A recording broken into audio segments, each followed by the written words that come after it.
Republican Senator Richard Burr is now under investigation for some very shady stock trades made ahead of the coronavirus market crash, using information that may have not been public. So now Burr, who just recently stepped down, that's breaking news, from the Intelligence Committee. He was the chairman of the Senate Intelligence Committee, but has stepped down from that role, was recently forced to turn over his phone to FBI agents after they served a search warrant on him at his Washington home. Separate law enforcement official told the LA Times that the Federal Bureau of Investigation also served a warrant recently to iPhone maker Apple in order to get information from Burr's iCloud account. So they're looking for the documents.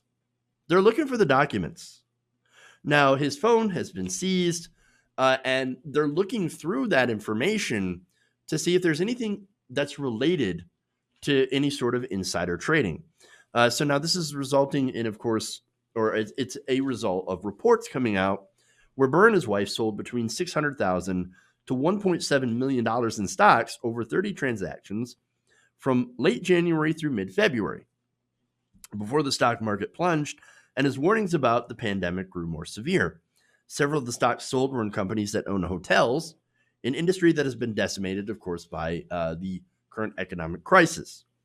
The bulk of Burr's stock sales took place on February 13th, just before he made a speech predicting extreme measures would have to be taken to check the spread of the virus, including closing of public schools and cutting company travel, according to audio obtained by NPR. A week earlier, on February 7th, Burr co-authored an opinion piece with Lamar Alexander, who now is in self-quarantine, that painted a little bit more of a rosy picture. If we can go back to that. He said, quote, "Thankfully, the United States is better prepared than ever to face the emerging public health threats like the coronavirus, in large part due to the work of the Senate Health Committee, Congress, and the Trump administration." Yeah. Over 83,000 deaths later. Oops. Of course, the news quickly blew up on social media. You have a lot of fun comments that weighed in on this, and not only on Richard Burr, but also on Georgia Senator Kelly Loeffler, who also made a few shady trades. You have Kasim Rashid for Congress saying, breaking, FBI serves warrant on Senator Richard Burr and seizes his cell phone, and then adds my GOP opponent, Rob Whitman, also bought pharma stock in a potential COVID-19 treatment after learning about pandemic. Then told us the virus is not spreading. Damn. Stephanie Rule points out legal bills will grow larger than those market gains pretty soon. Well, I mean, to be fair, the market is doing a little bit better. As 3 million more people file for unemployment, getting the total of around 33 million people that are now out of work as a result, of course, the closures and the economic downturn. Joe Politics says, lock him up, lock him up, lock him up. Oh, I love it. Another one said, maybe if somebody added gate and tweeted about it, the real crime would get as much attention as the fake one the president keeps talking about, or Obama, what is it, Obamagate?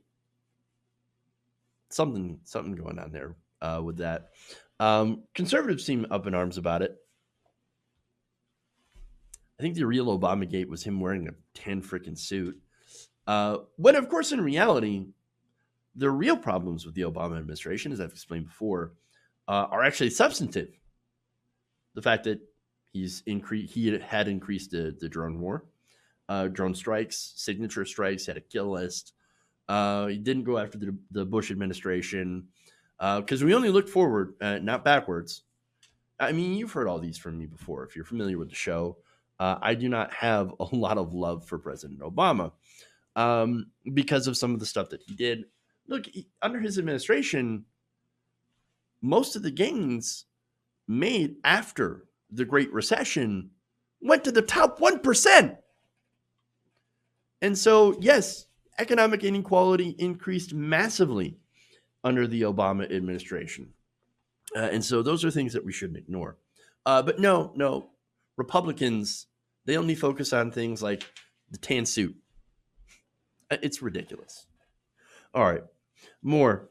Ben Krause points out, if a black man can be shot for jogging, reference to Ahmaud Arbery, we could imprison a white congressman for stealing millions. Yeah, I think for some reason, probably won't happen. We almost never see people that in power go to prison for their crimes. Almost never. Very, very rarely. And the ones that do are guilty of the one crime that is that is the worst of them all, according to the club. Stealing from other members of the club. That's what that is. All right, more. Somebody points out that I bet Senator Loeffler is feeling kind of nervous right now. Kelly Loeffler. In fact, another one says, knock, knock, time for Kelly Loeffler. Hashtag no one is above the law. And another says, Kelly Loeffler is just lounging around the money bin in her home. The FBI is looking for something else to do tonight. Now, those two, they're not the only people that have made questionable trades. You have Representative Susan Davis, who unloaded thousands of dollars in stock in Alaska Air and Royal Caribbean, two industries that, of course, were massively hit by coronavirus. A senior aide to Senator Mitch McConnell made a mid-January purchase in Moderna. That's a biotech company that had 4 days earlier, announced it would begin developing a coronavirus vaccine. But that's kind of interesting right now. There's a lot of resources and money to be had in a new vaccine. You also have an aide to Senator Jeanne Shaheen, who serves on the Senate Foreign Relations Committee, selling off stock in companies including Delta, and later bought stock in Clorox, which makes bleach and sanitary wipes. You also have Senator Dianne Feinstein, James Inhofe, Senator David Perdue, also selling stock in late January and early February as the Senate was ramping up their coronavirus briefings that, of course, were at the time classified. So FBI got a lot of people to look into now. I mean, it is illegal for lawmakers and aides to trade stocks based on having private information, but they are allowed to buy and sell shares based on public information, as now Richard Burr says, well, everything that I did was based on public information. I was just watching the news. And I made some, very prescient stock trades based on the news, even though just recently before that, I was telling everybody that it was going to be okay and that we had it all handled and that everything was going to be fine. Yeah, of course. Now, look, I think that we should ban all stock trades for people who are serving in office. If you want to serve as a public representative, you should not be allowed to trade stock. You should not be allowed to own stock, trade stock, or have a stock portfolio. That's it. No, end of this. You're done. You know why? Your job is to serve us, not your own financial interests. I don't care if you've never done insider trading. You would never do insider trading. You do everything above the book or above the book. You do everything above board, by the book. You follow all the rules. It doesn't matter. You should not be allowed to own stock. You should not. We're done with this. We're done. You're in a job, again, to serve us, not your financial interests, or not your financial interests. You are not there to get rich. You want to trade, you go to work on Wall Street. That's it. It's more lucrative anyway. Oh, but of course they want to first work in the government in order to deregulate Wall Street. So then when they leave government to go to Wall Street, they can get rich because they just made it easier for themselves to get rich and made a lot of friends in Wall Street. So that's how that works. This is the revolving door in politics. No. You want to trade, you cannot be a member of government. You cannot have stocks. That's what we should be doing. That's what we should be doing. I mean, look, you think that I'm being too restrictive? No, not at all. I voted for you to do your job in office. We pay you. We pay your salaries to do your job. Once you're out of office, you can do all the trading you like, but your number one priority is to serve your constituents. This is a job We're your boss. It's about time politicians start acting like our employees and not the other way around.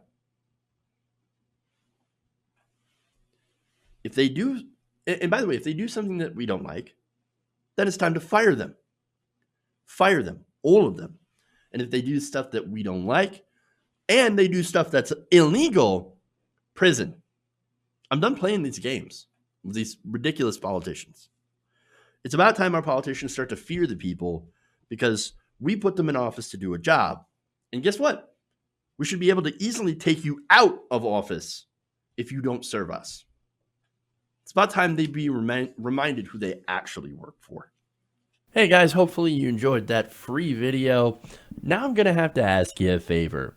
Between the demonetization and the YouTube algorithm messing around with view counts, etc., we're having a hard time adjusting to the new YouTube reality, which is where you guys come in. See, we have a Patreon, patreon.com/TYTNation, set up to help us rely on you guys, the viewers, instead of big corporate ads. Look, you know the show. You know how I'm not in favor of big corporations anyway. So help us transition away from relying on the ad model to pay the bills and sign up to be a patron, patreon.com/TYTNation. That goes a long way to help us keep the lights on. And you guys will know that you're supporting independent progressive media.